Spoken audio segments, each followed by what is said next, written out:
दिनै जिहेतु 14 नभेम्बर बर' थुनलाइनि गायसननाय सान जोनोम सान बिनि नोंथांमोननि गासैबो निउस चेनेलनि दारै आङो गासैनोबो खौसेथि बर' सुबुं आफाद इउनिपिनि जानानै गाहाम हामलायनायखौ बावबाय आरो जों दिनै मोनसे बेयाव खौरां मेल मोनसे लादों लानायनि जाहोनानो जाहैबाय फैगौ 18 नभेम्बर 2025 याव जों मोनसे गिदिरथार मोनसे हाबाफारि लादों बे हाबाफारियानो जाहैबाय जे गासैबो बिटिसिनि बायजोआव थानाय गं 22 जिल्लायाव जोंनि खौसेथि बर' सुबुं आफादनि बानजायनायाव मोनसे सुबुं खुद्रिसारनाय हाबाफारि मोनसे लादों जोङो मोनसे सिट इन स्ट्राइक अबस्थान धर्मघट मोनसे लादों मोनफ्रोमबो जिल्लायावनो लानायनि जाहोनानो जाहैबाय जे जोंबो मोनसे जिहेतु थामथि बर' गोजोन गोरोबथानि जोंबो सागानगिरि आफाद हिसाबै जोंहाबो माखासे बुंनो गोनां थाबाय जे थांनाय 2020 मायथाइनि 27 जानुवारियाव जितु थामथि बर' गोजोन गोरोबथा जाना थांबाय बे गोरोबथा मथे जोङो बिटिसिनि बायजोआव बे सुक्तिनि आधाराव 5.1 नि मथे जों जेरैहाय बर' कसारी वेलफेयार कमार्स काउन्सिल मोननो हाबाय किन्तु मोनदोंब्लाबो बे काउन्सिला 5 बोसोर बे एखे रोखोमै थाबाय बिनि गामि सोसननाय बिनि बियाब दानाय बिनि बिसायख'थिया दिनैसिम जायाखिसै जों गले गले जों दाबि होनायनि जाहोनाव 958 गं गामि 958टा गामि फार्स्ट फेजआव नटिफाइ खालामनानै बर' कसारी वेलफेयार कमार्स काउन्सिलाव थिसनबाय आरो 162 गं गामि जों नटिफाइ खालामनो होबावदोंमोन बेबो जाजोबाखै दिनै बेबो जाफुङाखै आरो बिनि बादैबो जोंहा मोनसे थाबाय डिमान्ड थाबाय जे राभा हासं ओनसोलाव थानाय एलेकायाव थानाय गवालपारा आरो साउथ कामरुपाव गासै 312 गं गामि दं रेभिनिउ गामि गेदेर गेदेर बर' गामि दं बे गामिफोरखौ बर' कसारी वेलफेयार कमार्स काउन्सिलाव थिसननांगौनि दाबियाव आरो सनितपुर आरो बिश्वनाथ जिल्ला जिहेतु बिटिसिआव हाबबाय माखासे गामिया आरो हाबनो गोनां दं जेब्ला हाबथावै गामिफोर दङ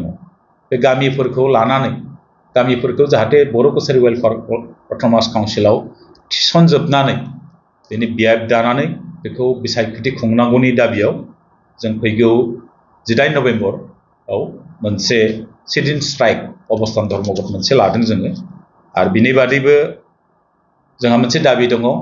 कार्बि आंलंआव आरो दिमा हासावआव रायजो जानाय बर'फ्रा जिहेतु गोलाव समनिफ्रायनो मोनसे दाबि दैखांबोबाय थादों जे हाजोआरि ट्राइबेल मर्यादा मोननांगौ होननानै नाथाय बिटिसि आरो थामथि बर' गोजोन गोरोबथा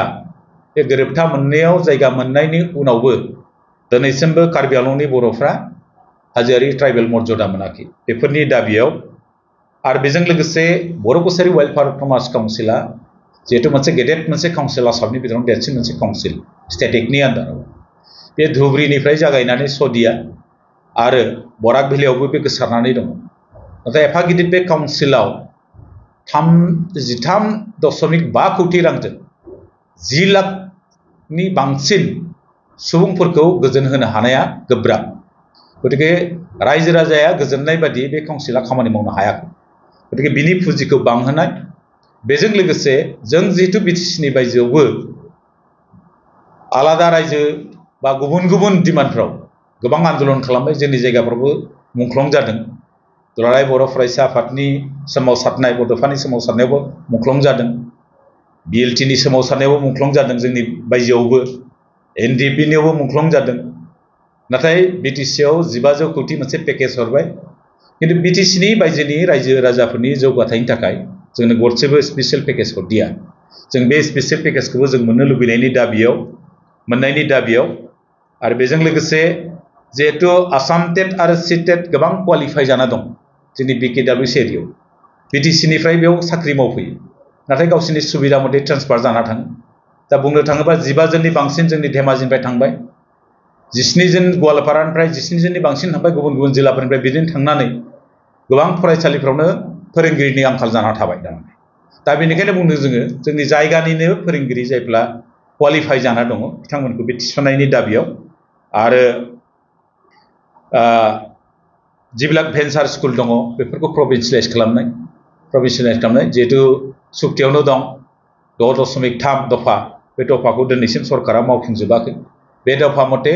जे बर' मिडियामनि बिटिसिनि बायजोआव थानाय जिबिलाक बर' मिडियाम दं बेखौ स्पेसियेल माखासे कनसिडार होनानैब्लाबो बर' मिडियाम स्कुलफोरखौ सोरखारिकरण खालामनांगौ नाथाय खालामनाय जायाखै बेफोरनि दाबियाव आरो जोंहा मोनसे गोलाव डिमान्ड दङ बे डिमान्डआनो जाहैबाय जोङो जागायनायनिफ्रायनो जोंबो जाहाथे भारत हादरखौ सिबिनो मोननाय बादि जोंनोबो जों इसां पपुलास मोनसे हारि हिसाब जाबाय जेरै नागा रेजिमेन्ट होदों गरखा रेजिमेन्ट होदों थिग बिदि एखे लाइनावनो जोंनोबो बड' रेजिमेन्ट होनांगौ होननानै जों गोदोनिफ्रायनो जोनोमनिफ्रायनो भारत सरकारनो थारमाने जोंनि मेमरेन्डामफ्राव जोंनोबो आलादायै मोनसे रेजिमेन्ट नांगौ होननानै जों डिमान्ड खालामबोबाय थादों बेफोर दाबिफोरखौ लानानै फैगौ 18 नभेम्बर 2022 आव जों गासैबो जिल्लाफ्राव बे हाबाफारिखौ लागोन दा मोनद' हारिनो जितु एसटि होनो नागिरदों जों बेखौ सिगांनिफ्रायनो जों बेखौ बिरोध खालामबोबाय थादों आरो खालामबाय थागोन आरो बे सम्भबबो नङा जों सानदों जिहेतु बिस्रा क्राइटेरिया गैया प्लास बिसोर जाहैबाय मस्ट एडभान्स आरो मस्ट पपुलास कमिउनिटि बिसोरो एग्जाम्पल हिसाबै थांनाय 1996 मायथाइयाव 6 दाननि थाखाय मोनसेल' हारि कच राजबंशीखौ होदोंमोन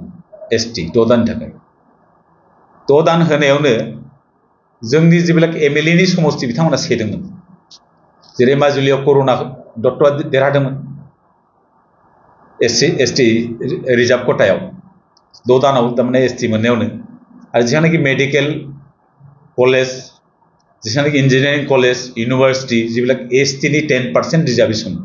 बिसोरनो दखल खालामजोबदोंमोन दा बिनि बादैबो बे 5टा जनगोष्ठी आहम मरान मटक आरो टि ट्राइब्स आरो कच राजबंशी बेखौ जाबजोबनानै होयोब्ला थारमाने जोंनि जितु अस्तित्व बे गोमागोन थारमाने बेखौ जोंहा मोनसे गिख्रंथाव आरो जातिया खोब खैफोदाव दङ जों बेखौनो सानदों दा बिनि थाखायनो जों जुदि उद्धार जानांगौ जों बयबो खौसे जानांगोन दा बेनिखायनो जों सिसिटुआनि नेतृत्वआव जितु रल लागासिनो जों सिसिटुआ जों बे मथेनो थांदों आरो जों बेखौ बिरोध खालामगोन आरो जों बिथांमोनजों थाफानानै बेखौ बिरोध खालामबाय थागोन होननानै नोंथांमोननि गेजेराव सानो